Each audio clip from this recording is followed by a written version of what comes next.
Hey guys, hope everyone's doing great.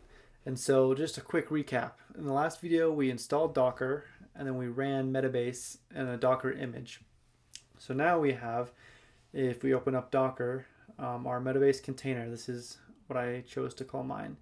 And so when we left off, my Metabase container was still running. In order to go ahead and run it again, you just open up Docker, you go to the containers tab and find whatever you called it, and then just go ahead and press start. This will always take a little bit to run. That's just kind of one of the things that happens with Docker. But just go ahead and click on the link. And if you want, you can even bookmark it, save it somewhere, just so that way you don't have to be clicking on this link over and over again. And so we'll just wait for this to load. All right, so that took me probably about 2 or 3 minutes for my Metabase image to spin up here. But now that we've got it up and running, let's go ahead and take a quick tour of Metabase. And so first of all, you'll notice this is the landing page. This is what it's going to be every time you spin up the Docker image and take a look at it. And so right here we have a bunch of X-rays. These are basically automatic insights that Metabase will generate for you based on your data. And so right now we haven't added any data into Metabase quite yet, but it has all of this dummy data just for you to experiment with and look at. So for example, let's take a look at accounts, which is a table that comes pre-populated with all this account information on the inside of it. And once again, this is without us doing anything, creating any charts, or doing any of the work.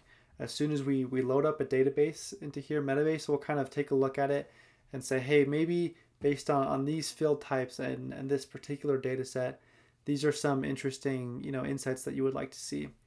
So for starters, we've got a total number of accounts, how many new accounts have been created in the past 30 days, how many accounts have been created in the past year, and what that percentage is looking like as compared to the year before. And so, you can see new accounts per month, and you can even see, wow, look at this cool map. This shows you where most of the accounts are coming from. So you can see that there's all these insights that are automatically generated. Some of them are useful, some aren't. But that's kind of what an X-ray is. It's just a quick snippet or a quick view into whatever your data is. And it has these for all kinds of data. I think this is for the orders table. And so we'll take a look at this, and then we'll kind of keep advancing on. So you can see another here, summary of how many transactions there were past 30 days. This cool graph, and we'll learn how to make all of these kinds of graphs later on in the course. And to navigate back, you can just click this logo and it will take you right back. So in addition to that, there's also this search bar.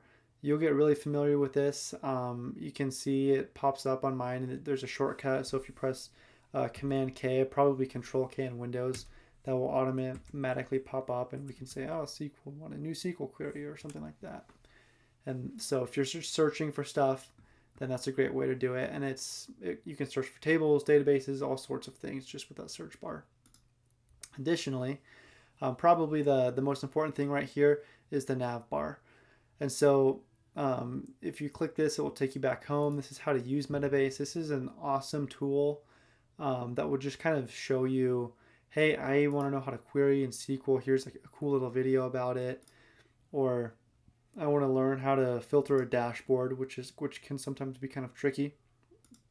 And so that's how that works. And then there's these collections. This is basically, I just think of it almost like Google Drive is the way it's organized. It's just a ton of folders where all of your questions will go, and your questions are basically just a graph. So your question might be, okay, I want to know how much revenue we generated in the month of March of 2025. So you could go in there, and that would be your question, and you would find that answer with SQL or just using their native query builder. And we'll talk a little bit about collections in a second here. Additionally, there's also models. So if we click on this, we can see orders and people. And so these are virtual tables. And so if we go ahead and look at this, this isn't a table that exists in the database. This is a view, essentially, where we said, hey, I want fields from this table and fields from this table all together just in one thing. So that way every time I want to see those records or that specific data set, I don't have to build this whole query out. I can just say, hey, give me this and pull these together. And these can get pretty complicated. We can add all sorts of calculated fields, some aggregate functions, things like that, which we'll talk all about in the future. But for now, just know that a model is essentially just a custom table that we make that doesn't exist in our database. So let's go back. And speaking of databases, this is where all of our databases will live. Here is the sample database that has these 8 tables. Additionally, we can add a database right in here. And if we click on this, you can see all of the options that are available to us. So some of the most popular ones are Postgres, MySQL, and we'll be using BigQuery as well, is a very popular one. But you can see you can do all sorts of databases here. And when we click on Add a Database, it will actually take us to this Admin tab. This is kind of a different area where we have a little bit more control of what happens. This is where we add the databases. We can update a lot of the settings that we have here. We could change the site URL even if we wanted to.